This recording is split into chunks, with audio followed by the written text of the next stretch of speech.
Okay, let's talk about this. Some SDAs do support women in pastoral ministry, but others don't. Some conferences do ordain women as pastors, but others don't. This week, women in ministry across the South Pacific Division gathered for a conference at Avondale University. Let's listen to this. Hi, my name is Adita and I'm the Associate Ministerial Secretary at South Pacific Division, and my role is to advocate for and support pastors, women pastors particularly. And we're currently at Avondale University at the called Women in Ministry and Leadership Conference. This is a conference that we hold once every 5 years, and the last one was in February of 2020, which was before the pandemic, amazingly. And this is the first time we're coming together again as women in ministry and leadership from across the division. And we have about 190 women here from the Australian Union Conference, New Zealand Pacific Union Conference, Trans-Pacific Union Mission and Papua New Guinea Union Mission. We have about 70 women from PNG, I think around about 25 from TPUM, 20 some from NZPUC, and the rest are from Australian Union Conference.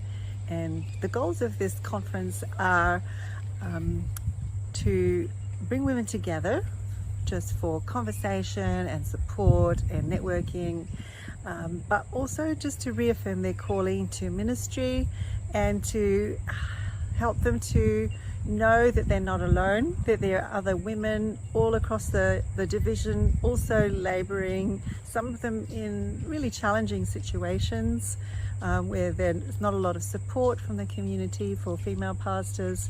And so just coming together and realising, yeah, there are other women pastors who do this work and I'm not the only one. Kind of like Elijah when he thought he was the only prophet and suddenly realised that God had so many others. And just excited to have so many women here. We have a couple of overseas presenters, Dr. Hyveth Williams from Andrews University Seminary, and also Dr. Teravin Cross from Southeastern California Conference. And we've so far been so blessed by their ministry to us and with us, and just encourage you to pray for all of the women pastors who do serve across our division. And yeah, just happy to be able to share this with you today. Hello, I'm Sharon from Eastern Islands Zimbu Mission in PNG Union. One thing that I enjoy most and love about this conference here is meeting women in ministry all across South Pacific Division, and to be able to stand as women and lead out in the ministry as called by God. Thank you. Hello, I'm Ruthie, and I work for Central Papa Conference as the Children's Ministry Director. The call conference has affirmed the calling for women in ministry, and it has helped leaders to be equipped with the tools to go back and empower their churches. But one thing that I see that is very interesting in this call conference is the varieties of the sessions, especially like the session that we had this morning on resilience in ministry, and the different workshops that will be facilitated this afternoon on the leadership lab. That is something that is very important for every one of us to take back as part of their leadership growth.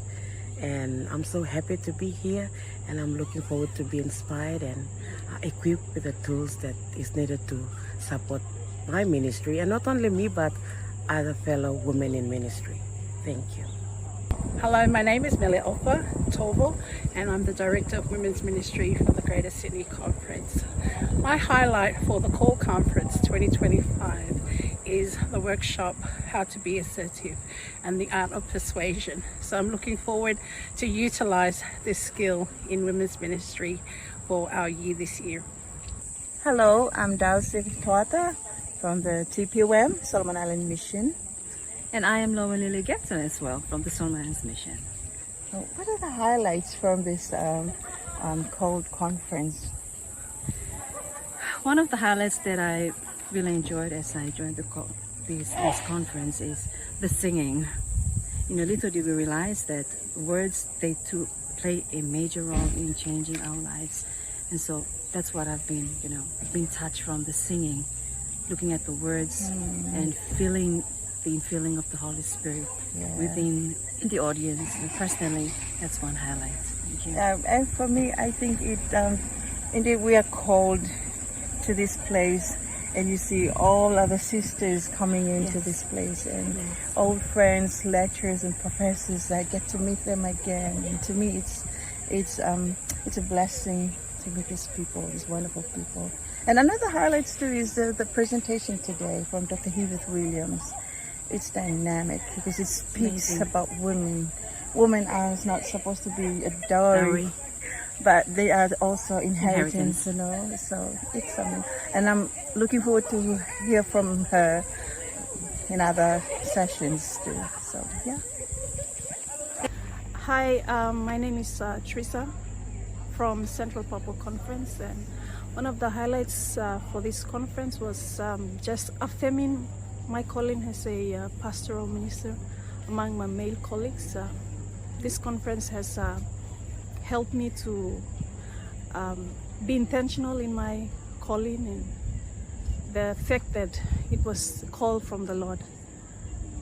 Yeah, thank you. I'm enjoying my sessions here this morning, and I know that this week will be a blessing to all the women in ministry.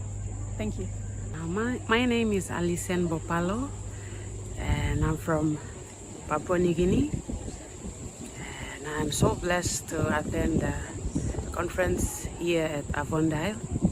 It's been a blessing to me because the team is called, and we are all called to serve our living God, and that God is so amazing. And as we are here to celebrate His goodness, I am so happy to meet all my sisters from the Pacific. It's good to be here to share God's goodness in our staying here at Avondale. I'm so blessed. Hi, my name is Tony, and the highlights of my time here so far is actually the presenter, Hive. Let's get a fantastic message today, and also the connecting with everybody else as well. I really enjoyed it, so we're looking forward to some more later on today. Good day, my name is Diane Pelap, and I'm the Women's and Children's Ministry Director of New Britain Island Mission in Papua New Guinea.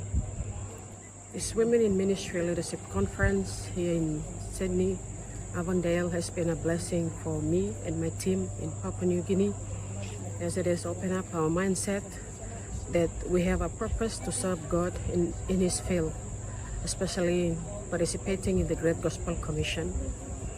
Like we have enjoyed so far, the messages that has been shared with us, it has boosted our passion to serve God more effectively in our special fields of leadership. So I want to thank God for being part of this conference. It has enabled me to be, feel that I'm part of God's mission to serve God. So that was a short video from SDA Women in Ministry Conference at Avondale University. Now let's ask some critical questions. Do you support SDA Women in Pastoral Ministry? Should SDA Women in Ministry, pastoral ministry, be ordained? Friends, let us know your thoughts in the comments. There are many women in pastoral ministry in the SDA church today, and some of them are very dedicated. But what does the Bible say concerning women in ministry? Does the Bible allow women to lead the church? Does the Bible allow for women's ordination? What does the Bible say? And what do we know from the spirit of prophecy about this issue or about this subject? Do you have any idea about this? Let us know in the comments. Many of the conference leaders, many of the pastors, male pastors, support women in ministry, and also support women's ordination. Even the North American Division president said in a recent interview that he was a proponent of women's ordination. Depending on your perspective, certain issues might be left or considered right issues, right? So, say if we're talking about the topic of women's ordination, perhaps we have a whole swath of female pastors who feel like they've been called by God. They've had that experience. They felt like it's been confirmed, and they want to feel that validation from their employer, that the recognition, but they're still in that yearning process, that waiting process, that hoping process that maybe one day my employer will recognize that this is true. But then, to some folks, perhaps who we might, and this is again a generalization, but those who we might say are on the right, they might say, oh, that's a fringe left issue. But to those people, that's a central issue for them. That feels like central to the gospel commission. How do we navigate, right? Where's the goalpost, and how do we navigate? I think that we have to, when we look at these issues, we have to say what's principle and what's not principle, and how we treat each other is principle. And yet the church is stuck, and we've been stuck there for many decades. And I'm a proponent of women's ordination, and not because I'm left, because I think that's right. I think that's a principle on which we go by. And I just talked to a group of female pastors about 2 months ago, and I reminded them that this is not unlike the church battle with racism in the church. And when we had segregation in the church, and when blacks couldn't go to white churches or white schools. And Ellen White commented on it, and she said it was wrong, but she said, let's stay the way we are until the Lord opens up a better way. And so I think some of it is we try to identify principle. I don't put that in the same category as I put what style of music you like, or do you want contemporary worship versus traditional worship. I think that that's dealing with individuals and how we see individuals. And we see one group, in this case, women, as lesser than we see another group, which are men. I think that that's principally wrong. And so I try to separate it out on principle. I encourage people to separate it out on principle. And I say, keep agitating. Don't give up the fight. It took us decades and decades and decades. And finally, the church came around, and we did away with segregation in the church. It's a question if we've done away with racism, but we made one step of doing away with segregation. And so I tell people the church is not perfect. Jesus says that let the wheat and the tare grow together. And it means there's always going to be some elements in the church that do not represent Jesus. But he said, leave them alone, let the wheat and the tare grow together. And I try to encourage people that there will always be an element in the church that's not what God wants it to be. But we still have the opportunity to be that light. And why? Let's be that light and be that encouragement. And it is discouraging. I would never tell people, it can be very discouraging, disheartening. But it's still God's church. And how do we find a way to help people stay in it, in spite of the fact that the church has flaws and has challenges? Yeah. So you understand why many women are being ordained in the North American Division today. We are still on the question: is it okay for women to be pastors in the church? I mean, in the remnant church. Is it okay for women to be ordained as pastors? Share your thoughts in the comments. So friends, this is what I wanted to share with you today. Happy Sabbath to you all. My dear women, happy Sabbath to you. My dear men, happy Sabbath to you.